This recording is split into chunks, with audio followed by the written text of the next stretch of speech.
Hello everyone, welcome to my YouTube channel JBD sir. आज हम लोग स्टैटिक्स का पहला टॉपिक स्टार्ट करने वाले हैं जिसका नाम है मेजर्स ऑफ सेंट्रल टेंडेंसी। ये टॉपिक काफ़ी इंपॉर्टेंट टॉपिक है। रीज़न बीइंग स्टैटिक्स के जितने भी आगे जो टॉपिक्स पढ़ेंगे उन सबका बेस यही है। कौन सा? Measures of central tendency. तो आने वाले टॉपिक का भी ये बेस है और अपने आप में भी इंपॉर्टेंट टॉपिक, एग्जाम्स में काफी क्वेश्चंस से पूछे जाते हैं। तो ध्यान देंगे, जो हम टॉपिक स्टार्ट करने वाले हैं उसका नाम है मेजर्स ऑफ सेंट्रल टेंडेंसी। ध्यान दें, मेजर्स ऑफ सेंट्रल टेंडेंसी, इसको मैं शॉर्ट में लिख रहा हूं MOCT। MOCT मतलब मेजर्स ऑफ सेंट्रल टेंडेंसी। ध्यान देना, आज के बाद हम लोग इस चैप्टर को शॉर्ट में बोलेंगे MOCT। Measures of central tendency को बार बार बोलने की नीड नहीं है। तो ध्यान देना, MOCT क्या होता है। MOCT को एक और नाम दिया गया और वो नाम है एवरेज। सर क्या ही हम उसी एवरेज की बात कर रहे हैं जो हमने बचपन में 6, 7, 8, 9 क्लास में पढ़ा था मैथमेटिक्स में? बिल्कुल। एवरेज किसी भी सब्जेक्ट में पढ़ो सिमिलरली होता है, चाहे वो मैथ में पढ़ाओ, चाहे वो स्टैट्स में पढ़ाओगे, चाहे वो किसी भी क्लास में पढ़ाओ, एवरेज तो एवरेज ही है। उसको कैलकुलेट करने के तरीके भी सेम होंगे। क्लियर बात है? तो MOCT को प्यार से बोला जाता है एवरेज। क्लियर बात है? ध्यान देना, MOCT यानी कि एवरेज को कैलकुलेट करने की काफी सारी मेथड है, काफी सारी टेक्निक है। उन मेथड और उन टेक्निक में जो पहला ऑर्डर मिला वो मिला है MOCT को। किसको मिला? MOCT को। तो बोला जाता है MOCT जो है ना, उसे बोलते हैं फर्स्ट ऑर्डर ऑफ एवरेजेस। यानी कि जो एवरेज कैलकुलेट करने की मेथड होती है, टेक्निक होती है, उन मेथड उन टेक्निक में पहला ऑर्डर किसको मिला?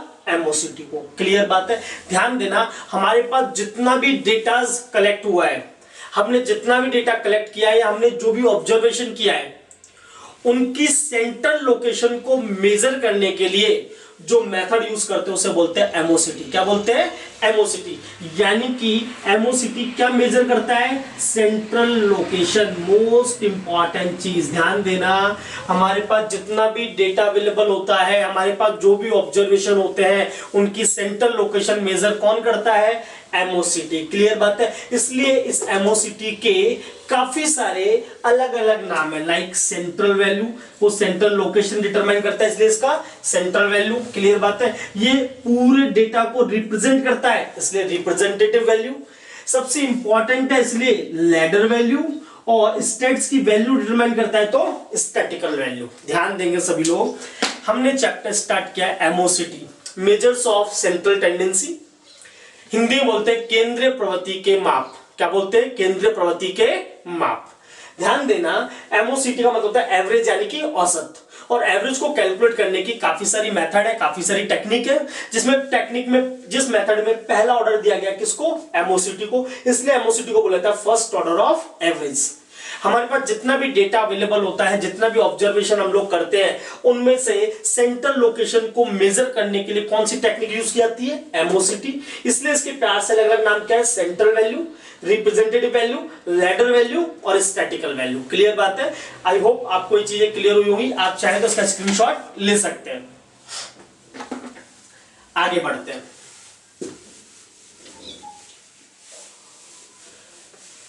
अब बात कर रहे हैं एवरेजेस की। MOCT का मतलब एवरेज होता है, तो एवरेज की बात कर रहे हैं कि एवरेज कितने टाइप के होते हैं। तो स्टैटिक्स में एवरेजेस को 3 पार्ट में क्लासिफाई किया। कितने पार्ट में क्लासिफाई किया? 3 पार्ट में। ध्यान देना, पहला पोजिशनल एवरेज, दूसरा मैथमेटिकल एवरेज और तीसरा बिजनेस एवरेज। ध्यान देंगे सभी लोग, मोस्ट इंपॉर्टेंट चीज, एवरेजेस को 3 पार्ट में क्लासिफाई किया, पोजिशनल एवरेज, मैथमेटिकल एवरेज और बिजनेस एवरेज।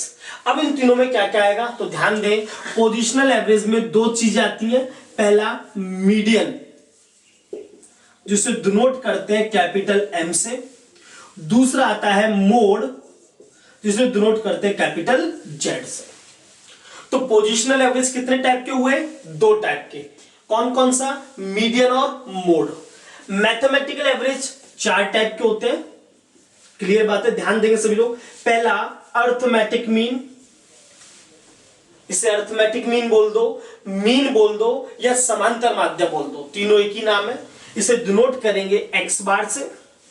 दूसरा जीएम ज्योमेट्रिक मीन यानी कि गुणोत्तर माध्य।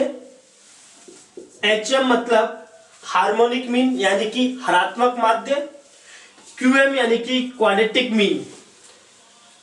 क्लियर बात? तो ध्यान देना, मैथमेटिकल एवरेज चार टाइप के, एएम, जीएम, एचएम और क्यूएम। अब आते हैं बिजनेस एवरेज। तो बिजनेस एवरेज तीन टाइप के होते हैं। पहला मूविंग एवरेज, दूसरा कंपोजिट एवरेज और तीसरा प्रोग्रेसिव एवरेज। तो मोस्ट इंपॉर्टेंट चीज, अगर एग्जाम में क्वेश्चन आता है कि एवरेजेस कितने टाइप के, तो आंसर देना तीन, पोजिशनल, मैथमेटिकल और बिजनेस।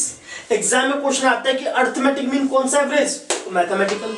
मोड कौन सा एवरेज, पोजिशनल। मीडियन कौन सा एवरेज, पोजिशनल। प्रोग्रेसिव कौन सा, बिजनेस। मूविंग कौन सा, बिजनेस। एचएम कौन सा, मैथमेटिकल। क्लियर बात है? तो एग्जाम में कई बार इसमें से प्रश्न पूछे गए, तो आप लोगों को इस चीज की नॉलेज होनी चाहिए। आप लोग चाहे तो इसका स्क्रीनशॉट ले सकते हैं। चलिए आगे बढ़ते हैं, ध्यान देंगे सभी लोग। अब बात आती है सर हमारे सिलेबस में क्या क्या है। तो पोजिशनल एवरेज हमारे सिलेबस में है और मैथमेटिकल एवरेज हमारे सिलेबस में है। बिजनेस एवरेज हमारे सिलेबस में नहीं है, तो हम उसको डिस्कस भी नहीं करने। क्लियर? चलिए आगे बढ़ते हैं। अब एक एक टॉपिक लेके हम स्टार्ट करते हैं और टॉपिक को कंप्लीट करते हैं। सबसे पहला टॉपिक हम ले रहे हैं अर्थमेटिक मीन, जिसे एक को नाम बोला जाता है मीन, हिंदी में बोलते हैं इसको समांतर माध्य, और इसको डिनोट करते हैं एक्स बार से।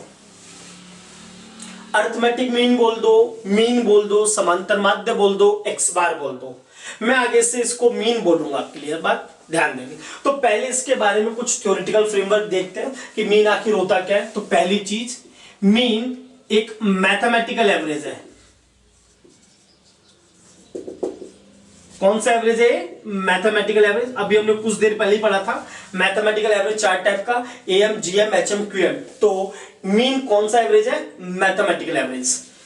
हमारे पास जितना भी डेटा अवेलेबल होता है, जितना भी हमारे पास ऑब्जर्वेशन होता है, उन सभी डेटा पे बेस्ड होता है मीन। यानी कि mean is based on all observation. हम जितना भी ऑब्जर्वेशन करते हैं, जितना भी हमारे पास डेटा अवेलेबल होता है, उन सभी पे बेस्ड होता है क्या? मीन। यानी कि मीन को कैलकुलेट करने के लिए सारा ऑब्जर्वेशन किया गया है, सारा डेटा लिया गया है। क्लियर बात है? इसका मतलब जो रिजल्ट आएगा वो बेस्ट आएगा। तो ये बेस्ट मेजर होता है। क्या होता है ये? Best measure of MOCT. ध्यान देना, एग्जाम में क्वेश्चन आता है कि एमओसीटी का बेस्ट मेजर क्या है, तो आंसर क्या आएगा? मीन। मोस्ट इंपॉर्टेंट चीज, ये बेस्ट है, इसका मतलब ये क्या होगा भैया? स्टेबल होता है। क्या होता है ये? स्टेबल। और जो चीज स्टेबल होती है वो जनरली क्या होती है? रिजिड होती है। रिजिड मतलब फिक्स्ड। तो ये एएम के बारे में कुछ कैरेक्टरिस्टिक्स जो हमने पढ़ा। पहला, एएम कौन सा एवरेज है? मैथमेटिकल। किस पे बेस्ड है? सभी ऑब्जर्वेशन पर। एमओसीटी को कौन सा मेजर कहा जाता है? Best measure. कैसा होता है ये? स्टेबल होता है। नेचर क्या होता है? रिजिड होता है। क्लियर बात है? तो एग्जाम में अगर कोई थ्योरेटिकल क्वेश्चन आता है तो आई होप आप उसका आंसर दे पाएंगे। अब अपन इसके प्रैक्टिकल अप्रोच की तरफ बढ़ने वाले हैं, किससे न्यूमेरिकल क्वेश्चन कैसे बनते हैं। क्लियर? चलिए आगे बढ़ते हैं।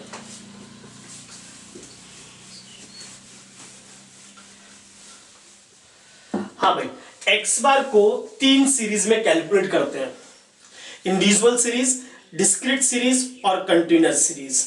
इंडिविजुअल सीरीज, डिस्क्रीट सीरीज और कंटिन्यूअस सीरीज। क्लियर बात है? सीरीज क्या होती है, कैसे कैलकुलेट करेंगे इसमें, वो अभी हम आगे पढ़ने वाले हैं। पहला अपन ले रहे हैं इंडिविजुअल सीरीज। इंडिविजुअल सीरीज मतलब व्यक्तिगत श्रेणी। क्लियर बात है? इंडिविजुअल सीरीज क्या होती है, तो पहले इसको समझेंगे।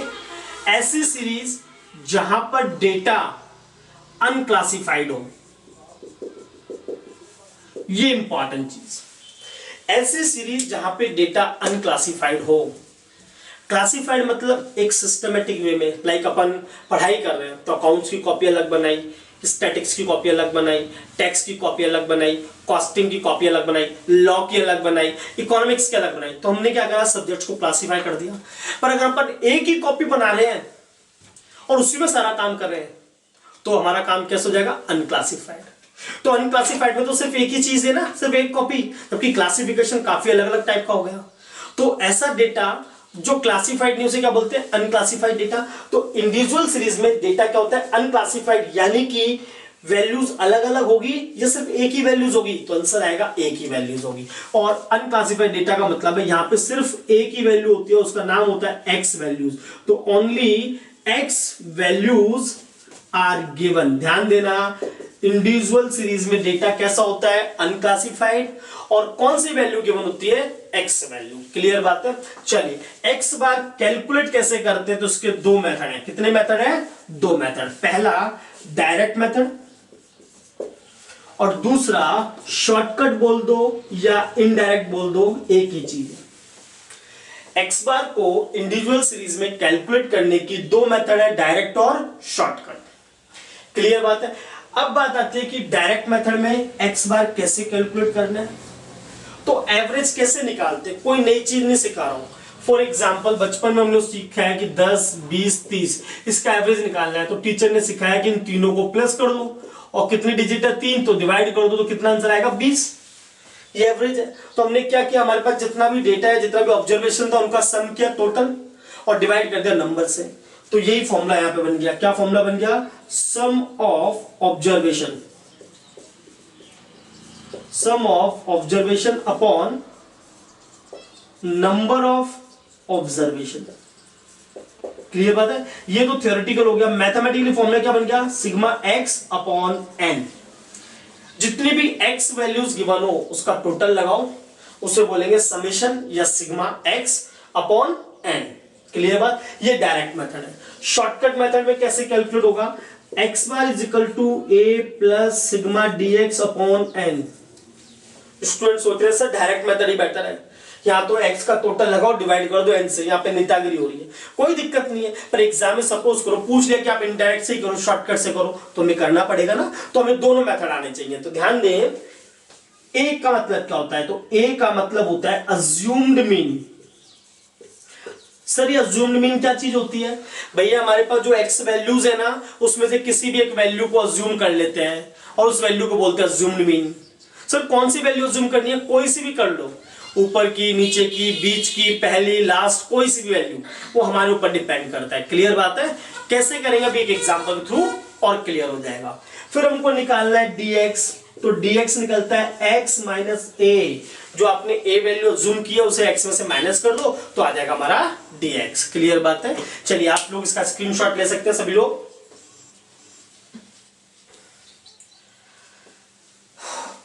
चलिए अब आगे बढ़ते हैं, एक एग्जाम्पल लेते हैं और क्लियरिटी आएगी।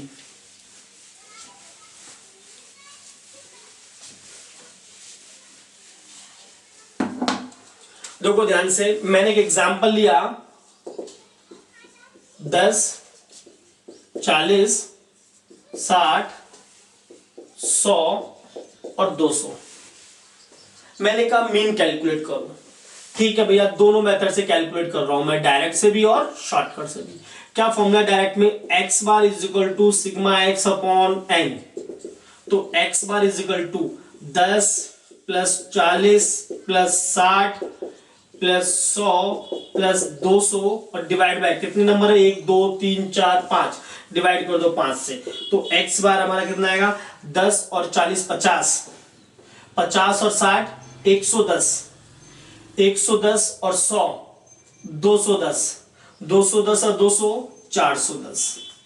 एक बार वापस दे लो, 200 और 100 300, 360 400 410। क्लियर बात। तो x बार हमारा आ गया, 5 को 410 को डिवाइड करना है 5 से, तो 5 8 जा 40, बचा 1, 0 कैरी किया तो 5 टू 10, 82। क्लियर बात है? ये हमने कौन से मेथड से किया है? डायरेक्ट मेथड से। अब हम ले रहे हैं शॉर्टकट मेथड। शॉर्टकट मेथड में फॉर्मूला क्या भाई हमको पता है, X bar is equal to A plus sigma D X upon N. यानी कि पहले एक्स वैल्यूज लिखते हैं, कितनी गिवन है हमको? 10, 40, 60, 100 और 200। अब हमको निकालना है डी एक्स। कैसे निकलता है? एक्स माइनस ए से। ए क्या होता है? अज्यूम करते हैं एक्स वैल्यूज में से। क्या अज्यूम करना है? जो मन करे। 60 अज्यूम कर लेते हैं। सर 60 ही क्यों लिया? अरे भाई आपकी इच्छा 10 ले लो, आपकी इच्छा 40 ले लो, 200 ले लो, वो आपके ऊपर डिपेंड करता है। पर कैलकुलेशन सही करना, प्लस माइनस का विशेष ध्यान रखना। एक्स में से माइनस करना है तो 10 में से 60 गया तो माइनस का 50, 40 में से 60 गया तो माइनस का 20, 60 में से 7 गया तो 0, 100 में से 60 गया तो प्लस का 40 और 200 में से 60 गया तो प्लस का 140। अब देखो माइनस के तो टोटल कितने हो गए? माइनस का 70 और प्लस का कितना हो गया? 180। तो 180 में 70 गया तो कितना बचता है? प्लस का 110। फॉर्मूला पुट कर दिया मैं यहाँ पे। ए अपन ने कितना माना? 60, सिग्मा डी एक्स कितना आ गया हमारा? 110, एन कितना? 5। X bar is equal to 60 plus ये कैंसिल करेंगे, कितना आएगा? ये 22। तो एक्स बार इक्वल 60 प्लस 22 कितना आया? 82। देख लो दोनों मेथड से आंसर क्या है हमारा? सेम है। यानी कि मीन आप किसी भी मेथड से कैलकुलेट करो, चाहे डायरेक्ट से करो चाहे शॉर्टकट से, अगर आपकी कैलकुलेशन सही है तो 100% सर सही आएगा। क्लियर? आप चाहे तो स्क्रीनशॉट ले सकते हैं। आगे बढ़ते हैं, एक और एग्जांपल देखते हैं और क्लियरिटी आएगी।